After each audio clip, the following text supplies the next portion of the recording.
just like people were super aggressive about the vaccine. You know, I hate seeing people die because they made a poor choice. But there's something insane about how many people were like pro-vaccine advocates that were shaming people and angry at people, and now they're dead. And they're not dead because they ran their time and they got old and they died, and you know it's unfortunate, but it happens to all of us.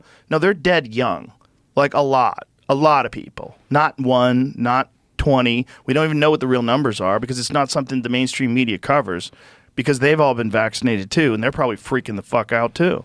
Yeah, it's a huge number of people. We can detect that statistically. The trouble is that it's hard in any individual case to know whether or not you're looking at something that would have happened anyway. Right. So you remember John Ritter? Yes. From Three's Company? Sure. Died of a... I worked with him. Ruptured... Oh, you did? Yeah, did an episode of News Radio with him. Super nice guy. Good guy? Yeah, Great I got that guy. impression.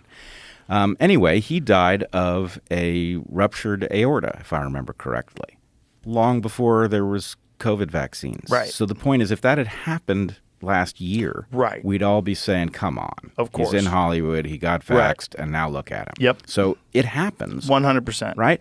But the rate at which it's happening has changed radically. Exactly. And the very people who say, oh, that's not the vaccine, are very uninterested in figuring out what it is. So, you know, let's put two and two together. Well, they don't even want to consider the vaccine, which is so crazy. If you called it anything else, if it wasn't called the vaccine, if it wasn't for COVID, okay, because COVID became so politicized, and it was like culturally so polarizing. Let's pretend it was for something else, and there was some medication, and the people that were taking that medication were dropping like flies. They would 100% make a correlation, and they would make it publicly, and it'd be in the news. Of course, it might not actually be in the news today, because this is part of the problem with what we're dealing with advertising and the media, is that there's so much revenue that comes from pharmaceutical drug companies that there's just a reality about them reluctant to print or put any stories on television that are negative. There's too much money involved. Right. There's too much money involved, and it becomes impossible to override this narrative. The narrative takes on a reality of its own, even though it is contradicted by the facts. And our scientific tools they're tremendously powerful at discovering patterns like this. It's not difficult to do, right, and yet we deliberately avoid using them in the ways that they were intended. Do you think in the future we'll look back on this and there'll be some sort of a shift in the way we discuss it? You know, there's a lot of things in history that during the time where they were happening, I'm sure people were all like the McCarthy era. You know, I'm sure people thought it was very important to root out these communists, but they didn't exactly understand. Like, hey, you're calling a lot of people communists that aren't even communists. You're going after people that just went to meetings to find out what's going on. The world didn't exactly understand what that even meant back then.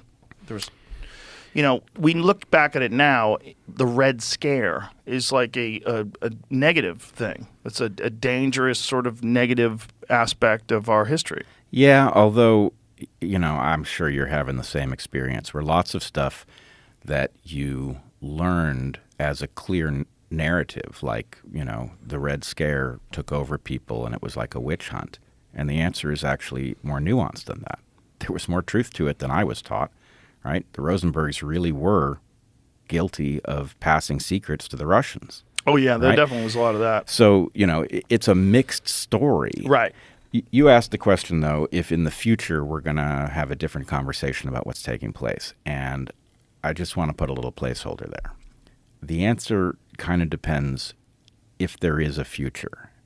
And I worry a lot that not only are we headed into chaos, but that we are going to be denied the ability to have a proper historical account of the present, that we're never going to understand what these stories were doing, why they played out the way they did, why people disappeared when they did, and that's not healthy.